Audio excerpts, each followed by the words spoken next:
What's up, Ragnarok fans?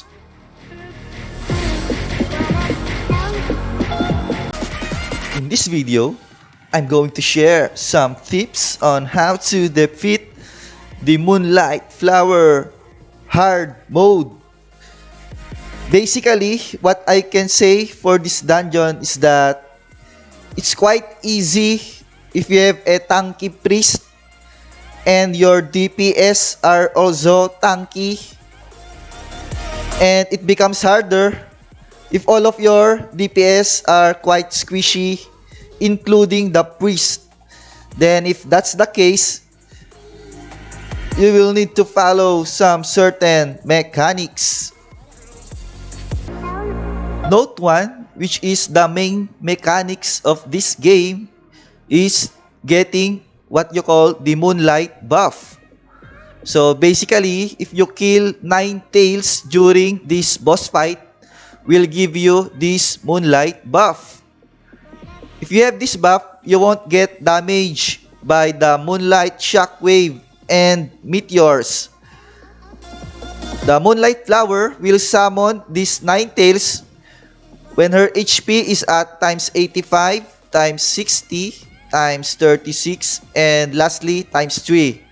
Right now, the HP is at times 85. So at this point, Moonlight Flower is about to summon her 9 tails.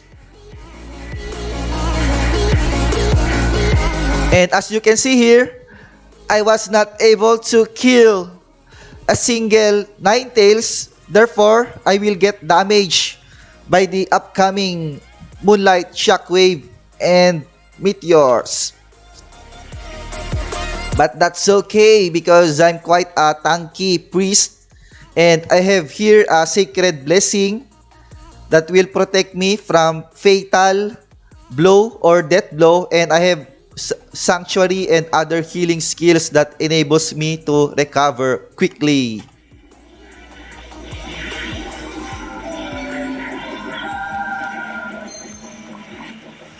Now, times 60 again, he summoned her 9 tails. And this time, so if you see, on top of my head, there's a moon logo. That means I was able to kill a 9 tail. Therefore, on the upcoming shockwave and meteors, I won't get damage.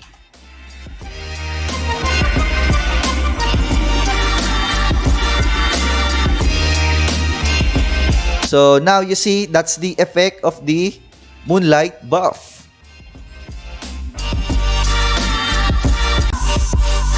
Note 2 is the Confused Debuff, which in my opinion is the most annoying thing here in this dungeon.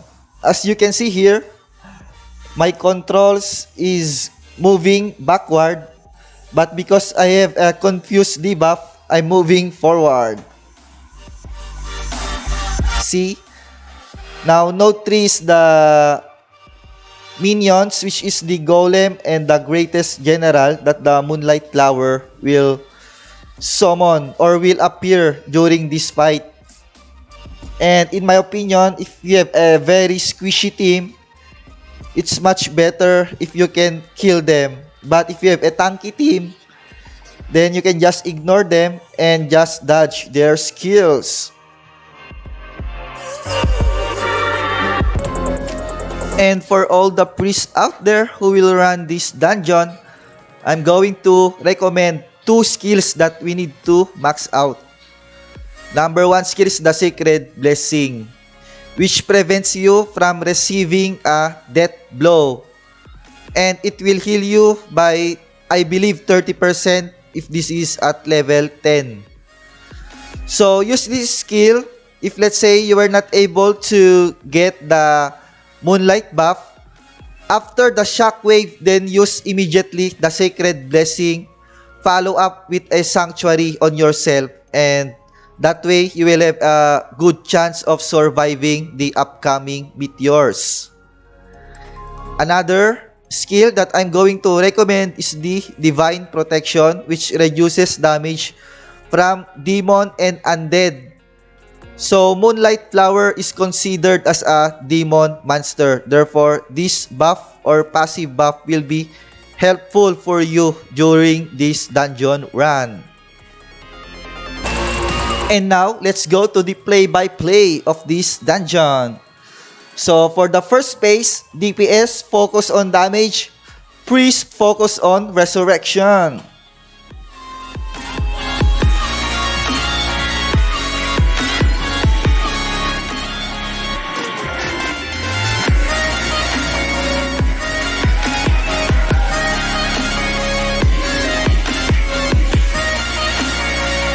Okay, so times 85 HP. What did I say? The Moonlight will summon her 9 tails. And during this phase, you need to get the Moonlight buff. So, if were able to get the Moonlight buff as a priest, then it's very good for your team. But sometimes, there are very annoying party mates which will kill all these 9 tails. So, it is what it is. Sometimes you have players like that in your team.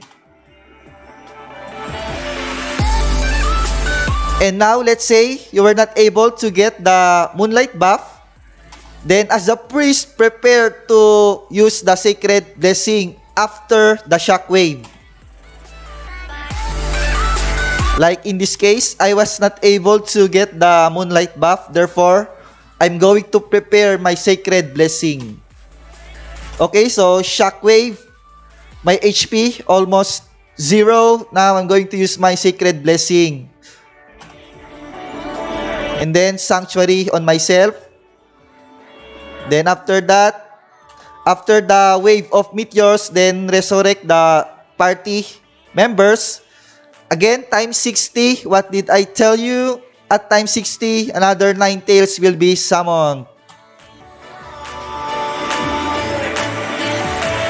As you can see here, from time to time, golems and greatest general will summon on the field, and some of my party members here are actually killing those golems because those golems, they may kill you during the meteor shower phase, right?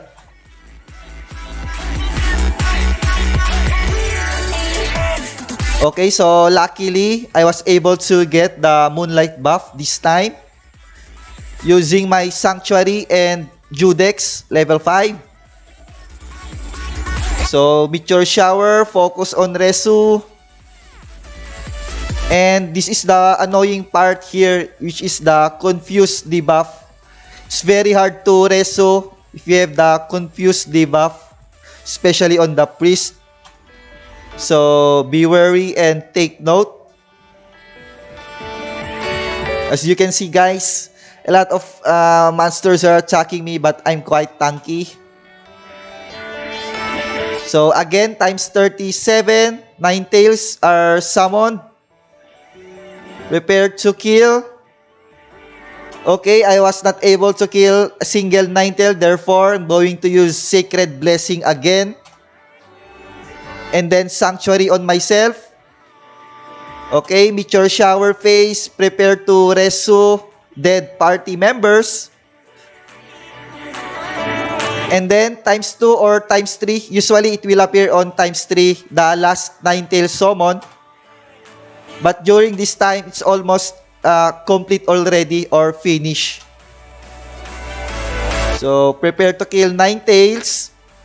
If not, then prepare the Sacred Blessing and Healing. And dead. So, there you go, guys. So, Moonlight Flower, I believe, is also an easy dungeon. Especially if you have a hard DPS in your team. And at least 3 of your members are quite tanky. Especially the Priest, then the Moonlight Flower hard version is very much easy to do. Thank you and bye-bye.